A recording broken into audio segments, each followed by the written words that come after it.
Mesdames et messieurs, bonsoir et bienvenue à cette émission de On s'en parle. Dans tout le domaine politique, tous les partis, ou à peu près, font les manchettes. Un parti qui se tient peut-être un peu à l'écart, mais qui fonctionne quand même très bien, selon les dires de ses chefs, de ses présidents, c'est Québec solidaire. Alors, je reçois le co-porte-parole de Québec solidaire en Abitibi-Témiscamingue, M. Guy Leclerc. M. Leclerc, bonsoir. Bonsoir. Merci d'avoir accepté cette invitation, M. Leclerc. Le plaisir est pour nous. Et c'est réciproque. M. Leclerc, on va parler de la CAQ, Coalition Avenir Québec. Moi, j'aimerais que vous nous donniez votre opinion sur ce parti qui est composé en majorité d'insatisfaits de leur parti, puis j'irais peut-être jusqu'à dire d'assoiffés de pouvoir. Quelle est votre opinion sur un nouveau parti, on peut pas être contre un nouveau parti, on en est un, là, même si on a déjà 6 ans. Ouais, je veux dire, c'est des gens qui ont une communion d'idées, par contre, qui se sont créés pour faire Québec solidaire. Okay. Dans le cas de la CAQ, c'est une personne qui a milité, qui a été ministre, qui n'a pas pu faire ce qu'il voulait finalement et qui a décidé de son propre chef, c'est ça, de son propre chef, de devenir le chef et de faire un parti. Maintenant, c'est sûr que ça va chercher des insatisfaits un peu partout, mais ça va chercher un petit peu d'opportunisme aussi. Le discours de la CAQ est très opportuniste. Il se rapproche aussi beaucoup de l'ADQ à l'époque où d'où fusion avec l'ADQ. Où on garoche plein de problèmes. Puis les gens se disent « Ah, il me comprend, lui. Ah oui, c'est vrai ce qu'il dit, là. » Mais pas de solution. Ouais, ou des solutions faciles qui sont basées sur des préjugés. Oui, ça à quoi je voulais en venir, c'est M. Rebello, entre autres, qui est un transfuge du Parti québécois, puis qui dit « Moi, je m'en vais là, je suis encore souverainiste, mais seulement que je m'en vais du côté de M. Legault, qui, la CAQ n'est pas un parti souverainiste. » C'est ça que je veux dire. Ça veut dire qu'à ce moment-là, il y a des gens qui s'en vont en politique qui ne sont plus là par conviction, par principe. Ils sont là pour le pouvoir.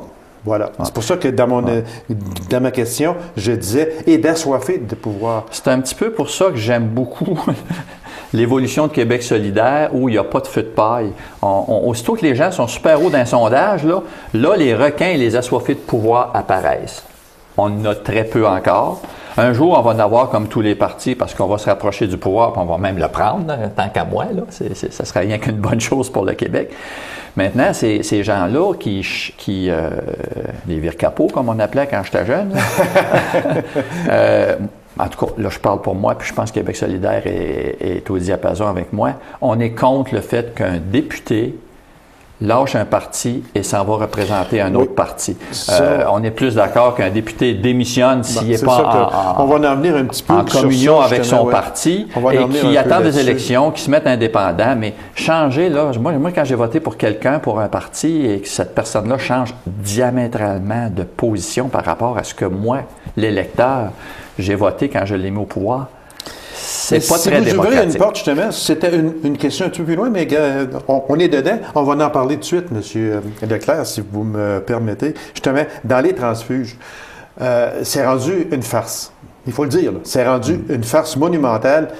Moi, ça ne me tente plus d'être là, mais lui, si je m'en vais avec lui, là, je ne prendrai probablement pas le pouvoir, mais là, j'ai des chances de prendre le pouvoir.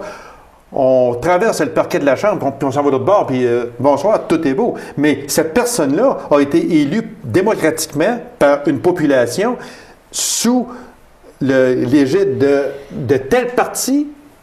On n'a pas élu, souvent, on n'a pas élu la personne elle-même.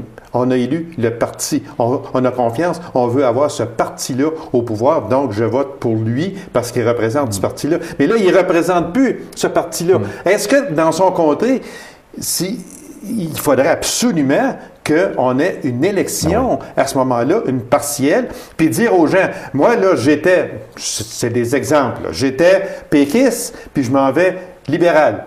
Alors, moi, là, dans mon comté, est-ce que vous m'acceptez que je traverse la Chambre puis que je m'en aille avec le Parti libéral parce que vous m'avez élu comme péquiste ou comme adéquiste ou comme, en tout cas, peu importe, là? c'est plus la même chose. Autrement dit, dans notre bon vieux langage de la loi 101, c'est plus la même game. Là. Non, puis savez-vous, c'est la cause de ça, c'est que le système, le mode électoral uninominal, un tour qu'on a, qui est un restant de mode électoral anglais et ses colonies. C'est les seuls pays qui l'ont encore, ce mode-là. Vous avez raison. C'est l'Angleterre et ses colonies dont nous sommes, malgré notre nouvelle couronne. Ce système-là fait qu'il y a toujours deux partis forts, parce que quand tu perds, tu perds. Donc, les gens essayent de se rallier avec une chance de gagner. Ça fait que tous les tiers partis restent toujours faibles parce que, comme ils ne gagneront pas, la personne qui vote pour ces partis-là, quand elle perd tout le temps. Oui. Un système avec correction proportionnelle permettrait d'avoir une diversité d'opinions, d'avoir des gouvernements de coalition. Parce que c'est pas vrai que tous les libéraux sont de droite et que tous les péquistes sont de gauche. Centre-gauche, Dans gauche, chacun, oui. il y a des extrêmes. Et ces gens-là sont toujours un peu insatisfaits dans leur parti, mais ils ne fonderont pas de nouveaux partis parce qu'ils ne prendront pas le pouvoir, à moins d'avoir une vague comme M. Legault de popularité. Les médias s'y sont mis aussi. Oui, là, je suis d'accord. C'est rare, là. On peut en parler très vitement. Mais pour éviter les transfuges, là, changeons le mode de scrutin. Je comprends, c'est sûr. C'est la seule solution. Parce que si on regarde M. Legault, même de mémoire au mois de septembre ou octobre, il n'y avait même pas de parti officiel et dans un sondage, il aurait été élu majoritairement au Québec. Et on regarde aujourd'hui, on est en février, on regarde aujourd'hui et vous êtes bien conscient qu'aujourd'hui, la CAQ a diminué énormément dans les sondages, là, beaucoup. Moi, ce qui m'attriste là-dedans, c'est que une personne sans parti réussisse à avoir tant de points. C'est-à-dire que son discours est basé sur du populisme extrême. Est-ce qu'on pourrait dire à ce moment-là, M. Leclerc, que la population vit un désintéressement presque total de la politique en général? Le mode de scrutin et les partis en place ont mené là. Plus tu as un bas taux de participation aux élections, plus tu es capable d'avoir le contrôle de tes candidats et le contrôle de deux partis et le contrôle de ton financement. Fait que l'avantage des politiciens en place, c'est d'avoir un faible taux. Dans certains pays, on va aller plus loin. Je veux dire, ils ont carrément sorti les intellectuels. Parce que là, l'information que les partis donnent, c'est ce que le peuple croit. Là, tu sais. Fait que j'irai pas. Je pourrais même dire que quand on veut augmenter les frais de scolarité, on veut-tu réduire l'accessibilité à l'université? C'est sûr que c'est pas là, mais au bout de la ligne, quand tu réduis l'instruction de ta population, tu réduis sa capacité de comprendre et de critiquer ce qui se passe autour d'elle. Oui, c'est sûr. Puis, moi, ce qu'il y a aussi dans ça, c'est que M. Legault, aujourd'hui, propose des choses qu'il n'a pas fait lorsqu'il était ministre dans le gouvernement péquiste. Pourquoi que lorsqu'il était ministre, il était, sans être opposé à ce qu'il dit aujourd'hui, mais ne le proposait pas. Bien sûr, il n'a même pas été proposé. Et après, quelques 10-15 ans plus tard, là, il pourrait le faire. Là, il propose, puis il pourrait le faire. C'est un petit peu bizarre. Mais regardez son discours. Ça pogne toujours quand on dit que les BS, les gens qui sont sur l'aide sociale, c'est tous des bougons. Ça pogne. C'est des préjugés, mais ça pogne. Ça pogne toujours quand on dit que les fonctionnaires, ça marche pas, ça coûte cher, ça fout rien. Ça pogne, ça. Mais c'est vraiment sans fondement, là. C'est de pas aller voir, parce que dans les fonctionnaires, il y a les professeurs, il y a les infirmières, il y a tout ce monde-là. Mais ça pogne. Au niveau des frais de scolarité, encore là aussi, là, des commissions scolaires, ça pogne de dire qu'il y a de l'argent d'engouffrer sans aller plus loin. Alors que dans notre cas, là, ça serait carrément une dérégionalisation d'abolir ces structures-là. N'importe quel politicien aujourd'hui qui va dire qu'il faut dégraisser l'État, il faut couper dans les services, il faut... on garde... santé, éducation, mais tout le reste, là, il faut absolument faire un ménage complet. Tout le monde va être d'accord avec ça, ou à peu près. Puis Hydro-Québec, ça pogne de dire qu'Hydro-Québec, c'est plein de monde qui sont payés très cher avec des super de conditions, puis qu'il faudrait sabrer là-dedans. C'est sûr que ça va pogner. C'est drôle quand une minière dit qu'elle paye ses employés des gros salaires. Ça passe bien, c'est le fun dans la société. Mais quand on dit que des sociétés d'État donnent des bonnes conditions à ses employés, ça passe pas.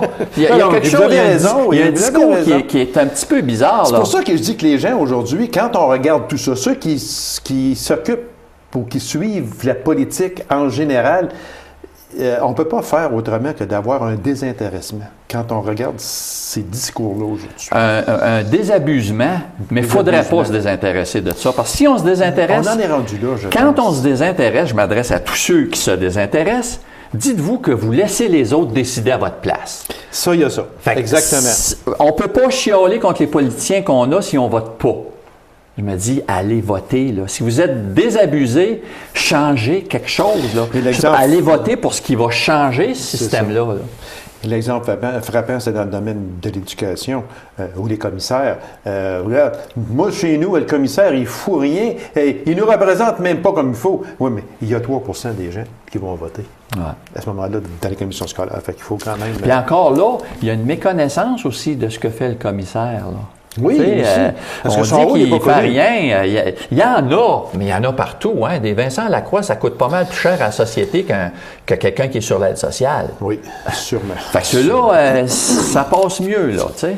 Et pour en terminer avec la CAQ, eh bien, c'est sûr que je voulais justement vous demander votre... je ne changerai pas de parti. Votre opinion. Ah non? Ah ben c'était ma question. Mais je pense que les gens commencent aujourd'hui là, à voir un peu plus clair dans le jeu de M. Legault. C'est un jeu politique et la preuve, c'est que dans les sondages, M. Legault a déjà perdu environ 10 points. Oui, puis écoutez le discours aussi. Regardez le discours puis les mesures qui sont mises en place. C'est pas fondé. Hey, ça fait 6 ans qu'on fait notre programme, nous. Point par point, puis on n'a pas fini en 6 ans. Il l'a pondu tout seul avant de faire son parti sur le coin d'une table, puis il nous présente ça. Oui, mais c'est pas dur de faire un programme. Non, c'est pas dur de faire un programme quand tu es tout seul. C'est pas dur de faire un programme, M. Leclerc, avec des on verra. Ça se fait assez facilement, un programme. De toute façon, l'avenir le dira, mais seulement Qui vivra, verra. Qui vivra, verra. Monsieur Leclerc, on va parler du plan Nord. J'aimerais ça parler du plan Nord, moi, parce que... L'avez-vous vu? Je m'abstiens de répondre. Moi, je suis architecte, j'en fais des plans. Ben oui, hein. C'est drôle, ça ressemble pas à ça. Avez-vous écrit NORD dans la plupart de mes plans se réalisent dans le Nord, par exemple. Monsieur Leclerc. Mais ça ressemble pas à ça, parce un plan. On regarde l'ensemble du plan Nord. Parce que en profondeur, on a de la misère à aller voir c'est quoi le plan Nord. Là, je parle là, en profondeur. Dans l'ensemble, dans la structure... Dans le gros globe, là, on regarde puis on dit que c'est 80 milliards d'investissements. C'est énormément d'argent. On parle de 20 à 25 000 emplois directs et indirects. C'est une chose que je me demande quand on regarde tout ça avec les autres partis politiques. Pourquoi il y a juste le Parti libéral qui croit à ce plan Nord-là, que les autres partis, dont Québec solidaire, dont le Parti québécois, la CAQ, et tous les autres partis, on est réticents au plan Nord. On parle d'investissement de 80 milliards. C'est énormément d'argent, ça. En 25 ans, on parle de 25 000 emplois. Pourquoi? Qu'est-ce qui cloche dans ça, selon vous? Il n'y a personne qui est réticent à un plan Nord. Il faut bien se comprendre. Bien, il y en a qui ne sont pas... faire un plan pour le Nord, c'est une bonne chose, puis c'est une nécessité, tant qu'à moi. Là. OK. Mais qu'est-ce qui pas le plan qu'on a, là. Le plan qu'on a, il est sorti d'un chapeau, là, pour faire un peu de diversion vis-à-vis de la corruption, du financement, etc. Parce qu'actuellement, une élection en 2012. Ce qu'on connaît du plan Nord était là avant le plan Nord. OK? C'est une liste de minières et de projets miniers qui étaient déjà toutes là. OK? Les milliards étaient déjà tous planifiés. Il n'y a pas de développement actuellement. La seule chose qu'on a amené comme développement, c'est qu'on paye la route. Fait que là, au lieu... On fait des ponts d'or à ce moment-là. Au lieu de financer des structures qui vont sortir le Québec de la pauvreté, on finance les minières qui, on s'entend-tu, n'ont pas tellement besoin ces temps-ci. 250 millions faire la route vers les Monts-Autriche. OK? Je vais prendre l'exemple d'Ossisco. Un vrai plan Nord là, que Québec solidaire ferait, ou une planification pour le Nord, c'est relié aux ressources naturelles. On s'entend que c'est rien que ça qu'il y a pas rien que ça qu'il y a dans le Nord, il y a une communauté autochtone aussi dont il faut se soucier et qu'il faut intégrer à cette démarche-là. Obligatoirement. Fait un vrai plan planifierait un enrichissement collectif. Alors, la loi sur les mines n'a pas changé les redevances. S'il n'y a pas de changement dans les redevances, ça va être un enrichissement des minières. Puis en plus, on paye les routes. Parce que le 80 milliards que vous avez mentionné, il n'y a pas de retour dessus. Les chiffres même de Mme Normando, quand ils ont fait l'annonce, les journalistes l'ont vu, noir sur blanc, il n'y a aucun retour. Donc, il n'y a pas de bénéfice pour les Québécois, à part les emplois. Mais on se contente-tu des emplois? Pourquoi on se contente des emplois? Regardez les profits. Il y a une partie de l'argent qui revient au gouvernement en impôts à ce moment-là, c'est sûr. Oui, mais c'est l'impôt des travailleurs. Oui, dans le bilan des mines, là, ils mettent contribution à l'État, l'impôt des travailleurs. Moi, mon impôt, c'est moi qui la donne à l'État, c'est pas mon employeur. On s'entend? Oui, fait que c'est une retombée qui est très indirecte et qui se produirait de toute façon. On s'entend qu'avec Québec solidaire, les minières qui sont dans le Nord seraient encore là. On aurait peut-être un plus grand souci au niveau de l'environnement parce que, d'abord, avec le développement du Nord, il n'y a personne qui a augmenté le financement du ministère de l'Environnement, qui a été coupé. Oui. Fait qu'il n'y a aucun contrôle sur ce qui se fait dans le Nord. Fait que déjà, ça, avec un parti comme Québec solidaire, il y aurait un contrôle dessus. Et au niveau des redevances, il y aurait un retour. Puis ça servirait à consolider le Nord pour après les mines. Les mines, c'est non renouvelable. Contrairement à la forêt, les mines, c'est non renouvelable. Une fois que l'argent est parti, on ne l'a plus. C'est de l'appauvrissement. On ne défait pas une mine, puis on en replante une autre. Non, c'est de l'appauvrissement ce qu'on fait. On coupe un arbre, puis on reboise. On va donner de l'ouvrage 20 ans, puis après ça, il n'y a plus rien qui va se passer dans le Nord. Fait que moi, j'appelle ça un appauvrissement si on n'a pas mis en place des structures qui nous permettent d'exploiter les ressources renouvelables que sont la forêt, l'agriculture. Je veux en venir aux redevances. Pourquoi que M. Bachand dit que, bon, on a été chercher 300, 400, 500 millions en redevances, c'est extraordinaire, puis que tous les autres partis disent, mais oui, mais écoute un peu, tu pourrais aller en chercher 2 milliards, puis tu te contentes de 300 millions. Ben c'est ça. Il nous dit 300 millions qu'il ne va pas chercher, mais il ne nous dit pas ce qu'il va chercher, mais il ne dit pas ce qu'il ne va pas chercher. Rien qu'au CISCO. Okay. Avec ces chiffres, j'ai participé aux 3 jours des audiences qu'il y a eu à Malartic. Rien qu'au CISCO, avec ces chiffres, prévoyait faire 1,7 milliard et il faisait la mine qu'il y a là, avec un coût de l'or à 775 l'once. Aujourd'hui, il est au-dessus de 1800. J'ai pris pour faire un calcul, je l'ai mis à 1700 pour être optimiste, pour permettre une certaine fluctuation. Au lieu de 1,7 milliard, ils font 6,1 ou 6 points quelques. Ils ont 5 milliards de plus que ce qu'ils avaient prévu. Oui, parce qu'il avait mis Pensez-vous qu'au CISCO ne serait pas venu au Québec si on avait dit le 5 milliards, on le sépare en deux? Ça fait 2,5 milliards au gouvernement, ça fait 2,5 milliards à CISCO, en plus du 1,7 milliard qu'ils ont prévu. Je lui donne 2,5 milliards de plus, puis cette mine-là s'en irait. On nous dit que si on augmente les redevances, les mines ne viendront plus. Ben voyons donc, on prend les gens pour des crétins. Ça veut dire... Puis le 2,5 milliards que le gouvernement ferait, nous autres, on paye 250 000 pour faire la route. Ils sont capables de la payer, la route. Ben, il me semble. Hein? Il me semble qu'ils sont capables de la payer. Puis remplir la fosse. Puis ensuite de ça, là, c'est quoi dans les redevances il y a des pays qui chargent des redevances sur le chiffre d'affaires brut. D'ailleurs, dans notre mémoire, c'est ça qu'on a présenté. Puis le Québec charge des redevances sur le profit net des minières. Après impôt. Après impôt, oui, après impôt. C'est 10 déductibles d'impôt que c'était, ils l'ont passé à 16 déductibles d'impôt. Ça représente 11 points quelques %. Parce que vous êtes en affaires vous-même. Des dépenses, vous pouvez en mettre... Ben non, puis en plus, j'espère qu'on va en reparler, là, de notre manière de financer notre programme, la fiscalité. Okay. Je veux dire, simplifions la fiscalité. Comment se fait que ça prend des bureaux de comptables extraordinaires pour réussir à me faire sauver de l'impôt? C'est parce qu'il y a 1 milliard de méthodes pour sauver de l'impôt. Pourquoi que c'est pas clair, l'impôt? Normalement, là, en plus, quand c'est pas clair, ça veut dire qu'il y a quelqu'un qui se fait joindre. Clair. Ah, c'est clair pour un particulier. Un particulier qui a un salaire et un revenu, c'est clair. Les tables sont là, tu nous dois tant, c'est tout. Au niveau de l'entreprise, là, pourquoi que c'est pas aussi simple? Ça devrait. Pourquoi que c'est pas aussi simple? Mais il y a tellement de choses, surtout pour une minière. Imaginez une minière. Une minière, en plus, ils faisaient ça sur l'ensemble. S'ils perdaient des milliards en Afrique, ils amortissaient leurs dépenses là-bas, puis s'il n'y avait pas de revenus, ben là, c'est pour ça que je dis que on peut en sortir des chiffres. Il y a un ménage à faire là-dedans. Il y a un ménage incroyable Parce que quand à faire on là-dedans. regarde, Puis les monsieur- minières, ils vont venir pareil. C'est rien que de mettre les règles du jeu. Mais voyons. Je suis d'accord qu'on ne change pas les règles du jeu en cours de route. Quelle entreprise pourrait aller chercher des bénéfices de 3,5 milliards, mais on va lui dire, ben là, par exemple, ça va t'en coûter 1 milliard pour faire ta route, pour faire tes infrastructures, etc., etc., etc. Mais il va y en rester 2,5 milliards pareil. Voyons donc. Il va dire, non, j'y vais pas. Voyons. Je pense qu'on est un petit peu sur la même longueur d'onde sur ça. Non, puis c'est tellement limpide que tu dis, comment ça que ça sort pas plus que Parce ça? que là, on est après donner aux minières, selon le plan Nord, les infrastructures. Ben, on va vous les faire, on va vous monter là-bas, nous autres. Ben, c'est comme l'Ouest qui finance les pétrolières. Ah aussi. On peut rembarquer Ben, là-dedans. mettons que c'est pas sûr. du pauvre monde, ça, là? Il n'y a pas grand bien-être social sur ça. Monsieur Leclerc, projet de loi 14, loi sur les mines. Ça fait parler énormément. C'est quoi qui cloche dans ça? Il y en a qui trouvent cette loi-là bonne, d'autres la trouvent moins bonne, d'autres la critiquent. C'est quoi votre point de vue à Québec solidaire de la loi sur les mines?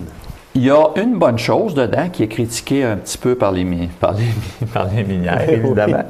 C'est le fait de permettre aux communautés de se prononcer sur l'occupation de leur territoire et sur le zonage. Okay. Moi, je pense que les citoyens, autant les Autochtones que les communautés non autochtones, devraient avoir le privilège de pouvoir se prononcer sur l'activité sur leur territoire. Au niveau de l'urbanisme et du zonage, les seuls qui y sont soustraits, c'est les mines. Tout le reste, la communauté peut se prononcer dessus. Maintenant, il y a quand même un piège là-dedans. Il faut s'entendre qu'une petite communauté peut y aller au détriment de l'environnement, au détriment de ses citoyens, s'il y a plein de revenus possibles, etc. Il peut y avoir du grenouillage aussi dedans. Mais rien que permettre qu'il y ait une possibilité de démarche démocratique pour se prononcer sur une activité dans un secteur, c'est une bonne chose. Okay. À cette heure, pour ce qui est du reste, c'est tellement naïf, la loi sur les mines. C'est à peu près la seule chose qui est donnée. On parle de 50 de protection du territoire dans le Nord.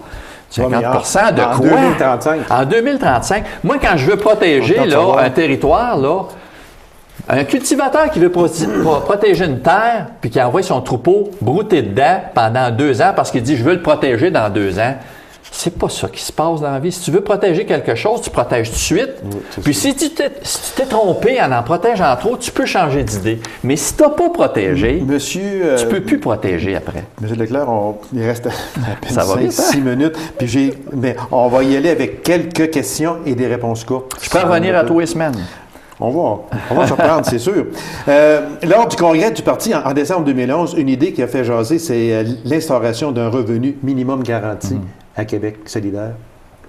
Bien, en fait, on est le seul parti qui parle de lutte à la pauvreté puis de justice sociale. Donc, ça permet de sortir les gens de la pauvreté. On s'entend que les gens qui vivent dans la pauvreté, là, c'est pas un choix, là. Okay? Non, absolument pas. C'est pas un choix. Il y a personne qui choisit ça. Puis, ils sont pas capables de subvenir aux besoins de base, c'est-à-dire se nourrir, s'alimenter et se loger. Actuellement, les gens qui vivent dans la pauvreté ne sont pas capables de subvenir à ça.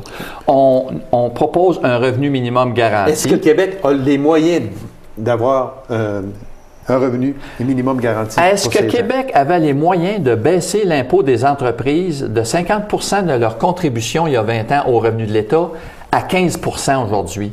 Les moyens, là, c'est parce qu'on se les a enlevés. Il faut aller les rechercher. Bien, il faut aller reprendre. Okay. En fait, le gouvernement diminue ses revenus, puis après, il va voir la population et dit « on n'a pas les moyens de se payer les services ». Fait que payer. Coalition possible entre le Parti québécois et Québec solidaire? Coalition, non. Non.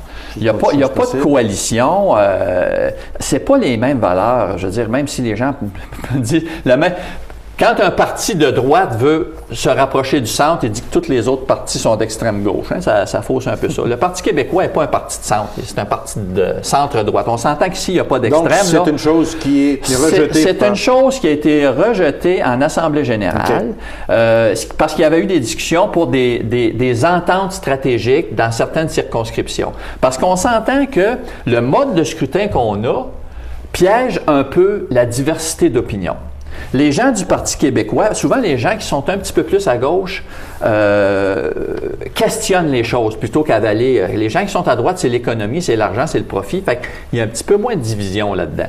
Il y a moyen que ça marche, cette philosophie-là. Mais quand tu es un peu à gauche, tu as des idées différentes. Ça fait que quand tu morcelles les partis de gauche, à cause de notre mode de scrutin qu'on n'a pas changé, ben ça favorise le bloc de droite, qui est strictement basé sur le revenu individuel. Donc, tu divises, fait que finalement, tu ne pourras jamais prendre le pouvoir.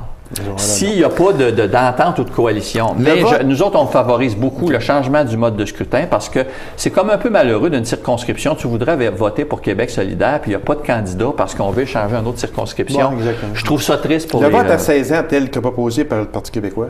Est-ce que Québec solidaire est pour ça? Parce qu'on dit, dans un dernier sondage de la semaine dernière, que les gens avaient répondu non à 91 %. Bien, en tout cas, les gens de... Sur un sondage. OK. En général. Moi, j'ai pas approfondi. Je peux pas donner l'opinion du parti là-dessus. On n'a pas eu le temps de se réviser là-dessus. Par contre, j'ai des réserves là-dessus parce qu'on se présente beaucoup dans les cégeps et tout ça. Je pense qu'il y a de la sensibilisation à faire avant. Parce que les jeunes sont pas politisés à cause du désabusement dont on parle. Fait que je pense qu'on devrait plutôt faire de la sensibilisation. Il devrait y avoir plus d'accueil et de formation politique à la chose publique au niveau des cégeps et des universités avant de dire je baisse le droit de vote. Madame Marois, au dernier... c'était pas le congrès, là, mais dernière rencontre avec ses membres ont proposé des référendums d'initiatives populaires sur la souveraineté du Québec. Ça se fait, ouais. Oui. Parce que c'est assuré, pas rien que sur la souveraineté, c'est en tout, mais ça inclut. En général, mais ça inclut. On sent que la volonté, c'est un petit peu ça. Oui, là, oui. Ça veut dire qu'à ce moment-là, n'importe qui pourrait dire on est rendu là, on peut faire un vote sur la souveraineté. Démocratiquement, on ne peut pas être contre les référendums quand ça va mal puis qu'il y a un grand changement qui s'installe. Je pense aux États-Unis qui ont toujours des référendums lors des élections. Ils ont des éléments. Il y en a trop, là, mais je pense qu'il y a des points importants. Puis quand ça revient aux 4 ans puis que c'est organisé, il n'y a pas le risque que ce soit un référendum spontané à cause d'une circonstance bien précise ou de la popularité d'un individu qui fait une grosse cabale. Ça, c'est risqué, ce genre de référendum-là. Mais quand c'est organisé, planifié, puis que c'est un lieu commun, c'est bien important qu'on puisse avoir la possibilité de le faire, mais dans la structure actuelle, là, ça m'inquiéterait un petit peu, là, garocher comme ça. Là. Le français Québec solidaire en fera un enjeu prioritaire lors de la prochaine élection. Oui. Oui. Il n'y a pas grand-chose à dire de plus. Okay. Là. L'importance de consommer notre bois pour encourager l'économie. Ça a sorti dans votre dernier congrès. Oui, ça a sorti dans notre congrès et je peux vous dire que notre circonscription, autant pour les mines que pour la forêt, c'est ici que les mémoires ont été préparées parce que c'est nous qui avons l'expertise en région. Donc, c'est un parti qui décentralise beaucoup l'intervention des membres. Actuellement, notre forêt est surexploitée parce qu'on a vendu nos petites compagnies familiales à des multinationales, intérêts étrangers, souvent états-uniennes, et qui ont coupé notre forêt pour construire leurs maisons. Il y en avait 1 200 000 là, à un moment donné, quand les banques finançaient à 150 %. Là. Puis là, ça a tombé. Donc, on est rendu dépendant. On a des trop grandes entreprises qui coupent trop de bois. Plus que la capacité forestière est capable de régénérer. Et pour exporter aux États-Unis, il faut changer ça. En terminant, 5 secondes. Il faut vraiment changer ça pour qu'on consomme notre forêt Élection en 2012, printemps ou bien automne? Si vous voulez mon choix, oui, automne. Automne. Et le choix de M. Charest? Je ne sais pas. C'est bien nébuleux. Là. Il y a beaucoup de spéculations au printemps. Il y a beaucoup de choses qui rentrent en ligne. Il y a beaucoup d'indices. M. Leclerc, merci. C'est tout le temps. C'est moi qui vous remercie. Ce fut très intéressant. Okay. Et puis, je vous remercie beaucoup. Au plaisir. Alors, mesdames et messieurs, merci d'avoir été là. On se donne rendez-vous à une autre émission de On s'en parle. Au revoir et bonne semaine.